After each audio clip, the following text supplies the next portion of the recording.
আপনারা যারা ডিজিএইচএস মৌলভীবাজার অর্থাৎ সিভিল সার্জনের কার্যালয় ডিজিএইচএস এর আওতাধীন মৌলভীবাজার পরীক্ষা দিবেন, তাদের জন্য আজকের এই ভিডিওতে থাকছে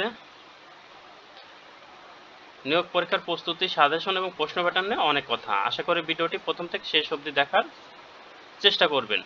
তো চলুন দেরি না করে শুরু করি। তার আগে একটি কথা বলে রাখি, আপনারা স্বল্প সময়ে সেরা প্রস্তুতি নিতে চাইলে অবশ্যই civil surgeon office job review এই বইটির পিডিএফ সংগ্রহ করে নিতে পারেন। পিডিএফ মূল্য মাত্র 40 টাকা। পিডিএফটি সংগ্রহ করতে এই নাম্বারে হোয়াটসঅ্যাপের মাধ্যমে যোগাযোগ করে পিডিএফটি সংগ্রহ করে নেবেন।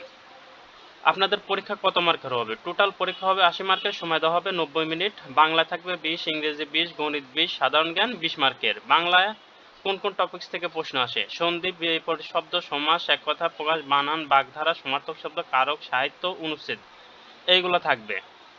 ইংরেজির জন্য idiom, phrase, voice, gender, number, narration, changing sentence, অনুবাদ, preposition, article, right form of verb, paragraph এই টপিকস থেকে প্রশ্ন থাকবে। গণিতের জন্য নবম শ্রেণীর গণিত এবং অষ্টম শ্রেণীর গণিত এই দুইটা বই ভালো করে শেষ করতে পারলে ভালো, না পারলে আপনারা আমাদের এই গণিত পিডিএফটি সংগ্রহ করে নিতে পারেন।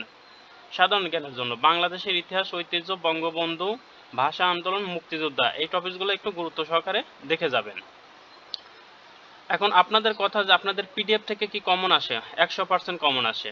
তার প্রমাণ এইগুলা, এরা পরীক্ষা দিয়ে পাস করছে, পরবর্তীতে ভাইবার জন্য পিডিএফ নিছে। এখন সর্বশেষ একটি কথা বলে রাখি, আপনারা যারা খুবই ডিপ্রেশনে থাকেন তারা অবশ্যই এই বইটি সংগ্রহ করে নিয়ে একবার হলেও পড়ার চেষ্টা করবেন। সবার জন্য শুভকামনা রইল। আল্লাহ হাফেজ।